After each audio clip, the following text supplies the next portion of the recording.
Hello, and welcome to the very first ever episode of the Top to Bottom Male Romance Podcast, where we celebrate everything male romance. We're not just books, but we're also going to be looking into comic books, yaoi, video games, anything male romance. And at the end of it, we are also a book club. The bottom of Top to Bottom is Book of the Month, and we will talk about that towards the end of the show. So since this is the very first episode of our podcast, we figured we'd go ahead and introduce ourselves. My name is Marky. I am a huge male romance buff. I read pretty much only that at this point in my life. I'm not just a huge male romance buff, but I'm also a dinosaur nerd, so I'll probably try to slip that in there at least once in a while. But mostly a big male romance buff. I am Jessica. I'm fairly new to the male romance genre, introduced to it by Marky. Yeah. I love space and Halloween and lots of other stuff. I'm a general nerd across the board, and I'm a pretty big book nerd in general. I read a lot, so I'm trying to get as much of the male in as I can, but so many books. So little time. Yeah. You've been reading male romance for a little while now. What kind of started you in on it? So I guess the original vampire of this would be Anne Rice's series, The Vampire Chronicles.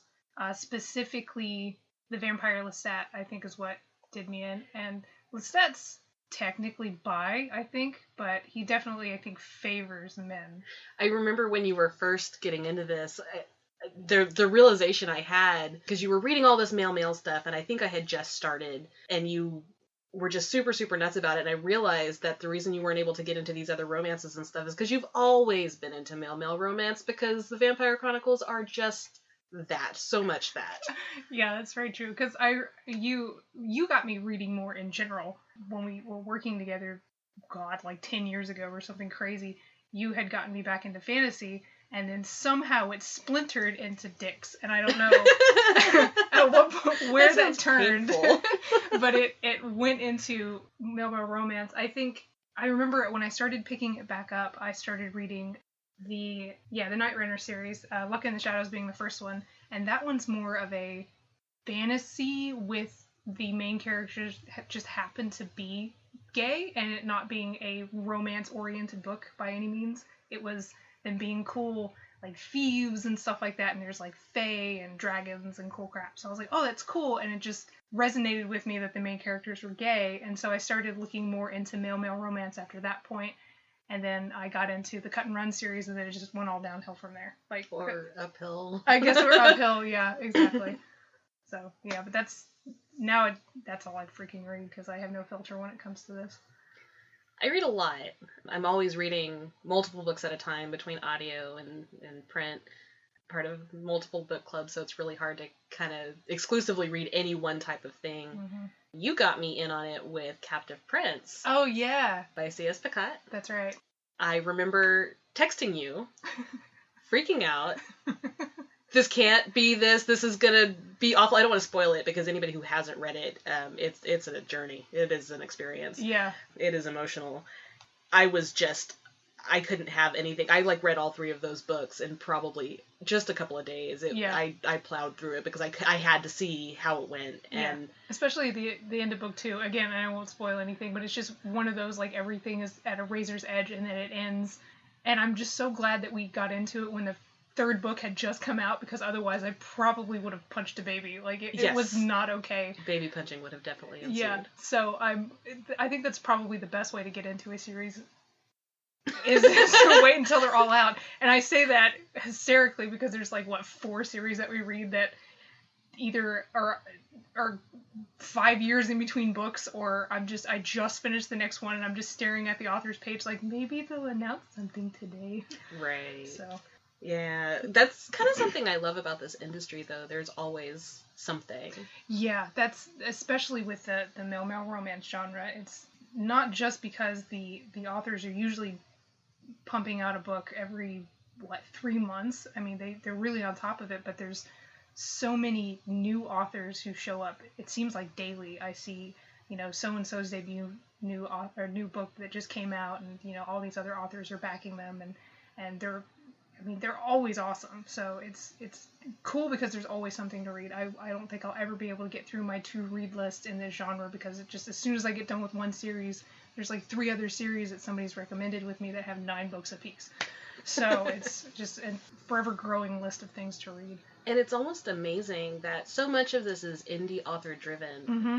And it's to people who are not used to the idea of an indie author if they're used to traditional publishing. Right. You might have a stigma against indie authors thinking that won't be the same quality, but oh my god. Yeah, and that was, you can't help but feel that way when you transition into indie authors because you think, oh, they're not backed by a publishing company, it hasn't been vetted, but I think that kind of gives them more freedom to do whatever they want. Absolutely, yeah. Because they don't have a big publisher saying like, oh, that's not going to sell, blah, blah, blah. Especially within this genre, there's so many niches and kinks and things that you can be into that even if you're like, oh, well, this is pretty specific, like I really like enemy to friend kind of things, or enemy to lovers rather, there's a whole list of books with that as a criteria, and there's hundreds. Like, it's just so cool. So within this genre, there's just always something to read. There's always a new flavor of cake. It's fantastic. And they're all delicious. They are all delicious. So one of the things we wanted to do with this book club, other than picking a super cool book to read every month, that we can hopefully have people involved social media-wise on our Facebook group or Twitter to get in on the conversation and share these awesome books with us, is we wanted to be more involved in the male romance community. Since neither one of us are authors yet, we wanted to be more involved in the community in general, because one of the things that we've noticed reaching out to the male romance community with authors and readers alike is the inclusiveness and warmth that we get from talking to all spectrums of fans of this community. It's so cool. I feel like I've made so many friends just by joining a couple of groups that recommend books. People are real quick to promote beginning authors and people they really love and are always down to give recommendations for things. It's fantastic. So I really hope we're able to, with this podcast, be more involved in that conversation with all the fabulous people that we've met so far. And you have kind of an interesting opportunity to do something like that, because towards the end of October is a gay romance literature convention. Yeah, the GRL retreat. It's going to be in Denver this time, and we just found out that this thing even existed 3 months ago, something ridiculous. Yes, and I'm incredibly jealous that I can't go. Yeah, so I had to move mountains and sacrifice a goat, and not literally, of course. Well, the mountain that is a brand new job kept me from being able to go, but yeah. I'm so glad you get to go, because you can, talk to people there and tell me all of the stories when you get back. Yeah, one of the things that we've recently found out is that TJ Klune is going to be doing a panel with a bunch of the voice actors, or the voice actors who do the audiobook recording. And they're gonna sing Cheesy Dicks and Candlesticks, and I really want to be there. I know, and it's gonna be the Wednesday before I arrive. No! So I don't get to be there for the glory that is Cheesy Dicks and Candlesticks. And it just breaks my heart. But I do get to be there from Thursday to Sunday. So I get the lion's share of the convention, which is so cool. And there's events every day. Of course, there's amazing authors of all status are going to be there doing book signings and meeting with fans and readers. There's lunches. There's the fucking Cocky Boys are going to be there, which is, if you don't know who they are, you don't watch porn clearly, but they are gay porn models and actors, and they're going to be at the awesome overnight party thing that happens on Thursday. So that, I think it starts at like 9:30. So they're going to be there as entertainment. They're also going to be screening a new movie that apparently is coming out. So if I die the day after that, I wouldn't care. Just bury me with the books I have signed, and I'll be happy. I don't care. So jealous. I expect all of the pictures, and if she takes good pictures, we'll put them on our webpage and on Facebook so you guys can see them. Yeah, I will definitely be a spamming ridiculous person, so I will absolutely make sure to post so many pictures and as much video as I'm allowed to get. And if anybody who's going to be there, I can't wait to meet you. It's going to be fun. I've talked to so many people in the groups that we're in about going and all the cool stuff that's happening. So I look forward to meeting you guys out there. And I do expect you to live tweet the whole time. I will. Our Twitter, and we'll put this in the show notes, is at Top to Bottom Podcast. That's TOP, the number 2, BOTM Podcast. She'll be live tweeting that because I'm going to make her. Yeah, I will. I'll be ridiculous. And if you're going to be there, reach out to us there or on our Facebook page and let us know. We'll post all of those links in the show notes so you guys can know how to get in touch with us if you want to reach out while you're at GRL or in general. Absolutely. So, speaking of the industry that's constantly thriving and booming, we kind of want to talk about, books that have just come out or books that are about to come out. There is zero way we'd be able to be all-inclusive on this, so we're just going to kind of highlight a few. We're going to put a few more in the show notes. Feel free to send us more if we're missing some stuff, but there's no way we're going to be able to get them all. But yeah, when we were looking into, since the podcast starts in October, I went back and looked at all the releases that came out in September and was horribly overwhelmed because I read a lot, but I didn't realize just how many male romances come out a month. Or maybe September was just a crazy month and there was a ton of books. I don't know, but there was over 160, I want to say, books that came out. So I picked, I was a jerk and just stuck on the first page, so I'm sorry everybody, but I went with the ones who either authors I knew or had a lot of really good ratings or just seemed really interesting in general. I'll go in order of release date. So I just picked 5 out of 160. So just a couple ones that I thought looked interesting. We'll start off with Charlie Is it Crochet? I think it's Crochet, because that's what it is in the audiobook. Okay, then it's Charlie Crochet. We're going to mispronounce people's names because there's so many names, and feel free to correct us. We would love to be corrected, but until we know better, we're going to do our best. Yeah, so apologies all around for everyone. We'll go with Crochet, though. So, Charlie Crochet's book, Finding Mr. Wrong, came out September 1st. I didn't even know this one came out, and we're both huge fans of the 3rd series. Yes. So if it's anything nearly as charming or as witty as that series, I'm sure it'll be fantastic. So it's definitely going to be one of the next ones I try to pick up because I love Charlie Crochet. The next one I saw that looked interesting was Someone to Call My Own by Amy Nicole Walker that came out September 5th. It's a romance between a psychic and a former Black Ops specialist, which I didn't even need to read past that because that just sounds so badass I don't even care. But I'm also a big fan of super badasses who fall in love with each other, so you can't go more badass than that. Apparently it's got a lot of really good sex scenes, a lot of raw emotion, so pretty gritty, so more on the emotional side of things, probably not a fluffy happy read. I don't know if it ends happily ever after, so just go into it, fair warning. The next one I saw was Temptation, book number 5, entitled Tate by Ella Frank, that came out September 7th. I have been seeing this book advertised and promoted like crazy everywhere, so I finally was like, okay, fine. And I picked up the first one, which is Try. And the cool thing about that book is it's on Kindle Unlimited, which is awesome, but you also get a free audiobook with it.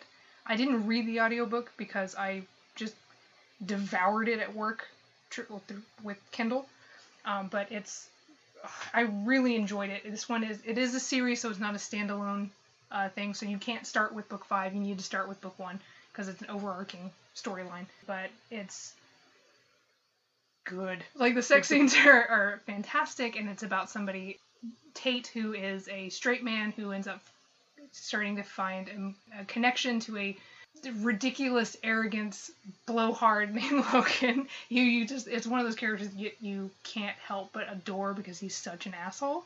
So really fun. One of the ones that I found that isn't typically something that I read because it's more of a more taboo topics is one called Autobiography by Christina Lauren. That one came out September 12th. It's about a novelist who falls for a Mormon prodigy who's also selling books. So I have the Goodreads ratings on it. I think we're reaching into maybe 1,000 or more. Apparently this book's super popular. It's getting great reviews. I'll probably pick it up, but it seems like it's going to be one of those ones that I actually have to turn my brain on for.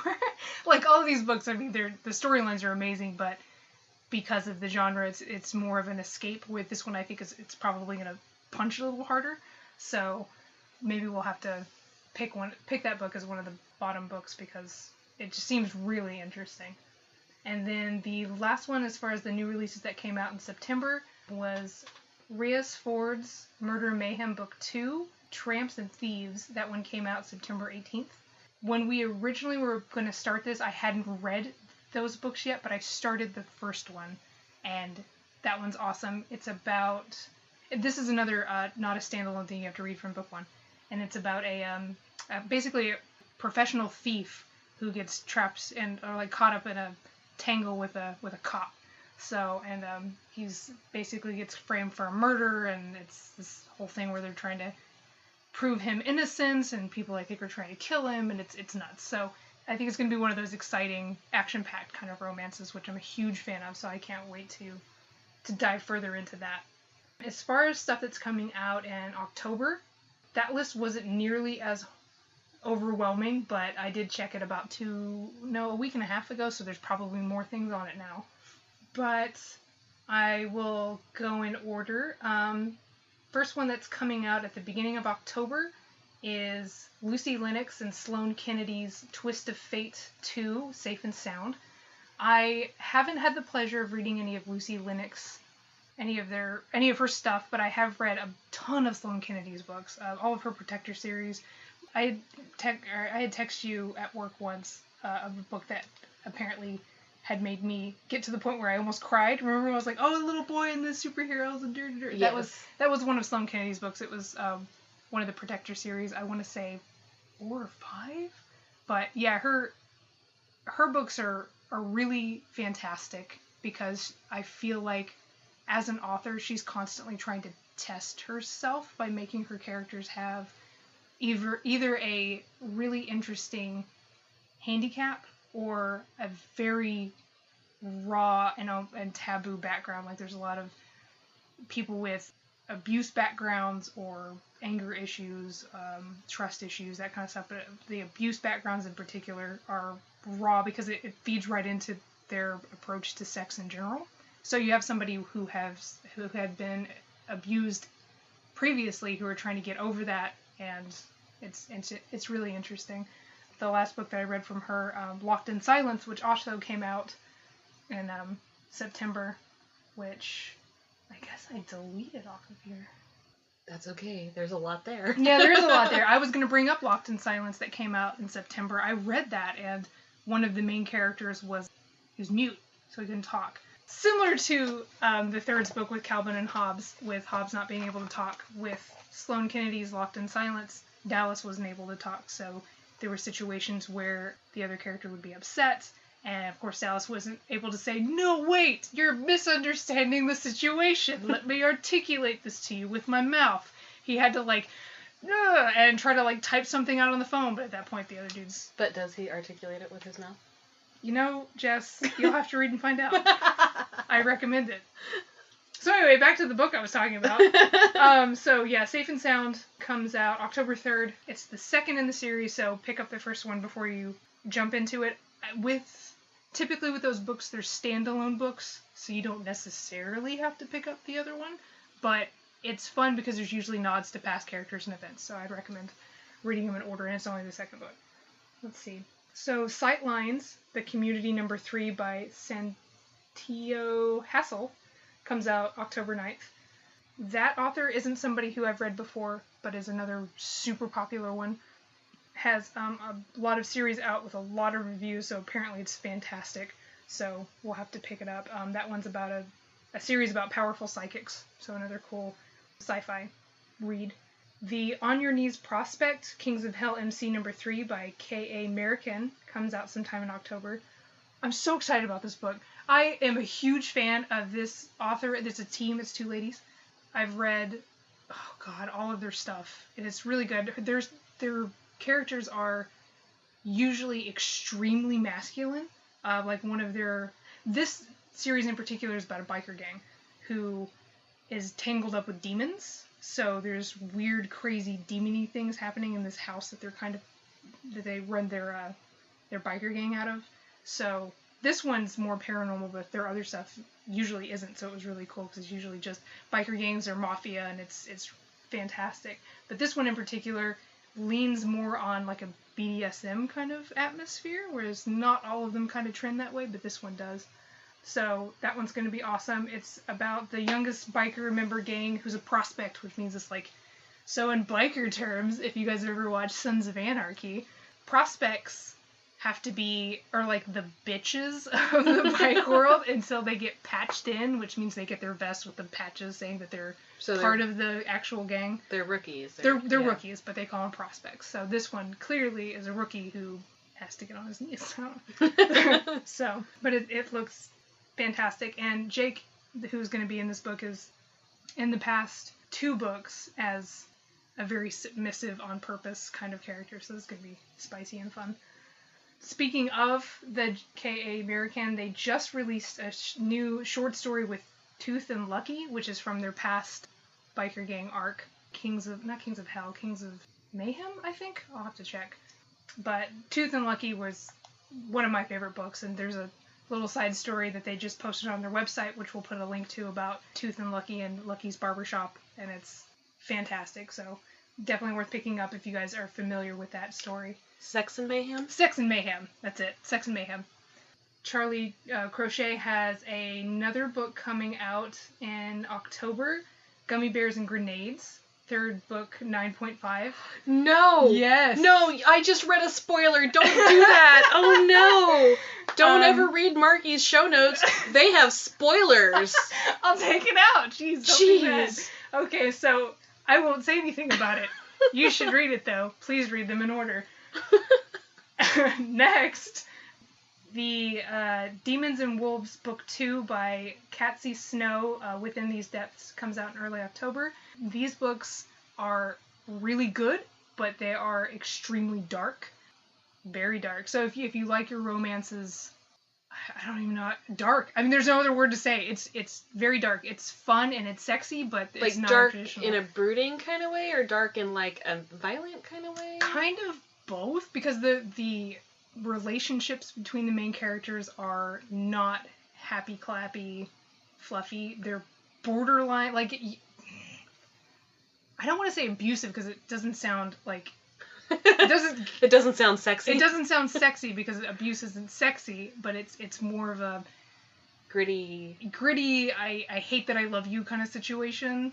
Kind of, you know what I mean? Yeah. It's, go read the blurbs and some of the synopsis. If you go into it knowing how dark it is, you'll be like, oh, okay. But if you don't know the level of like fucked up that that the stories can get, you might be put off. So if you like your stuff just brutal as shit, you'll probably like it. So at this point, we want to kind of ask or talk about covers, right? Like, yeah, one of the things I saw in another group was somebody asked Jex Lane about covers, like what made her go with not a cover that had a dude with abs on it, and it started a... Yeah, I read that. Yeah. I love her. Yeah, so if you don't know who Jex Lane is, we almost picked her book as the October book because it's fantastic, but we decided we wanted to go with something that we've never read before, and we've read the BMOs, all 3 of them, like 3 times at this point, so we're like, oh, let's pick something we haven't read before and give her, have a new experience.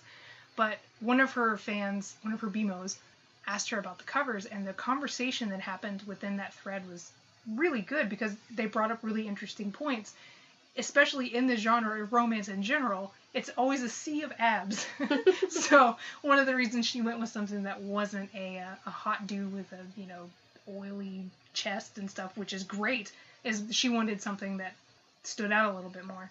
So with romance books, are you more attracted to something with the like hot oily dudes, or does it catch your eye when you're like, oh, like the Captive Prince was something elegant and like a chain and not like dude? So I'm not normal. Like I'm new-ish to romance in general, but on one side, I am almost exclusively ebooks and audio. Mm-hmm. So covers rarely even play a part at all for me, and I don't tend to even notice them until after I've gotten into a book and really like it, and then I kind of take in everything about it.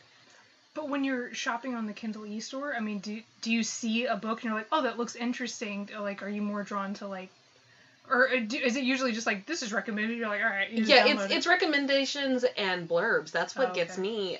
But having said that, I am really attracted to covers like Jex's and Picot's, and I like that simplicity. Mm-hmm. Part of the reason why I never read romance before is because I was a little embarrassed by it, and so once I got my Kindle, I had no more embarrassment. I could just because it's read anything. You're not broadcasting to the whole room. Right, and it's honestly, it was the covers that was doing that. I was like, I don't want anybody to see me, but I'm learning to not be bashful about it anymore. It's a new thing for me, but yeah, that I am not easily.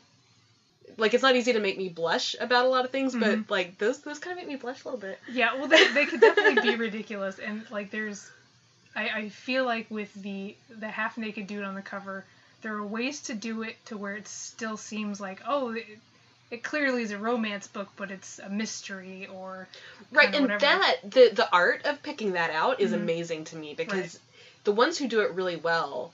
Yes, abs. Also vampires. Check it out. Yeah. Or, like, also Regency. Or also, I mean, you can tell what it is. And a lot of times you can even tell by looking if it's, like, a happily ever after or, you know, something else. So that's, the art of picking that stuff is remarkable. I envy the people who do it well. Yeah, there's a couple cover artists that I follow just because I just love their covers so much. And it's more of the... Oh man, I wish I could remember who it was. The person who does Jex's also does Sloane Kennedy's. Yeah, Jay something. I also follow them. Yeah, Jay Ahir, I think. Yeah, I think that sounds right. She's phenomenal, and all of her stuff is just Jay Ahir. Yeah, she's able to reflect the feeling of the book so well. Yes. So those are all half-naked dudes. Like they're great, well, except for Jex's, but like Sloane's, and I think Katsy uses her too, if I'm not crazy. But they just fit. They're brilliant, but at the same time, when I remember seeing Jex's book on the BookBub, it was Memo Romance, Captive Vampires, and I read the blurb, but the cover, I was like, well, that's refreshing. It's not a dude, but at the same time, if it's a dude, I'm usually like, that looks cool, and I download it. So I feel like it just depends on the way the wind blows that day. I also like, though, not having, I mean, unless it's just gonna just be the abs. Like, don't give me a face, because I want to picture the face and hair myself. Yeah, I'm really bad about that. And like, there's so many authors that's so important, because the people in their books are very much reflective of their characters. So yeah. So we're kind of up on the half-hour mark, so we should talk about The Bottom. Yes. Our book of the month. So you picked this one this month. I did. So I picked Merrick by Cray. It's a vampire Regency story. Yep. And I'm going to read just a bit of the blurb. The blurb is incredibly long, so I'm just going to read a little bit of it just to kind of give you an idea of what it is. New York, 1799. The future looks bright for charming young book dealer William Lacey, until a raucous night of drinking lands him in shackles. He narrowly avoids the brutal prison system thanks to his mother, who negotiates with the judge to secure him a 5-year apprenticeship in lieu of a prison sentence. And so William finds himself in a carriage bound for the remote woods upstate, where he'll spend the next years of his life learning a new trade under some old master. When he first sees Merrick, William thinks he's been dropped off in a medieval horror story. And so that's going to be where I stop on that. But yeah, so sounds spooky, sounds creepy, sounds very good for Halloween. Mm-hmm. Absolutely. So we're going to read this. The way our podcast is going to work, we're going to have the top at the beginning of the month and the bottom at the end of the month. And we're going to talk about industry stuff, what's coming out, various things about the community at the top. And we're going to announce our book pick then. And then at the bottom, we will talk about our book of the month every month. So you can join us online and we can talk about it there. We'll try to include as much community feedback, questions, comments as we can to join in the conversation. Yeah, absolutely. The more the merrier. If one of the favorite things that we've done in our past book clubs is when we're reading the books that we're reading, which celebrity or model do you feel like reflects the main characters? Right, casting as you will, yeah. Exactly. So feel free to post who you believe your Merrick looks like and share that with us, or just any hot guy picks, always welcome. So the more the merrier. And we will have links of how to contact us, email, Facebook, and Twitter in the show notes and through our website. We would be happy to hear from you. Absolutely. So reach out at any time. We love hearing from everybody. And we hope you join us at the end of the month and we can talk about Merrick. Awesome. All right. See you then.